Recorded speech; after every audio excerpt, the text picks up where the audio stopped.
nangyari talaga to sa akin, grabe.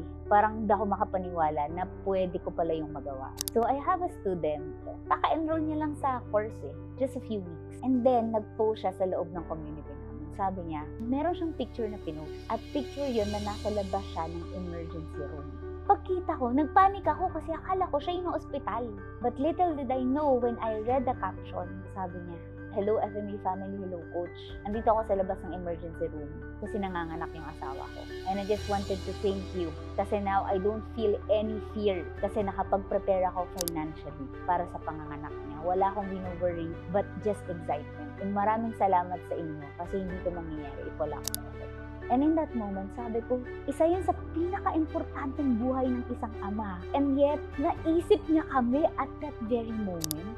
And yung peace of mind na naibigay sa kanya, even though it's just a few weeks of being in FMA, sabi ko, posible pala yun na ganun yung maging impact mo sa mga tao. Not directly na tinutulungan ko siya, but because I taught him how to fish, how to actually make money on his own, kinaya niyang magawa yun. And he thought of us during that very special moment. So yung panahon na yun, parang sabi ko, hindi na lang to course, hindi na lang to funnel.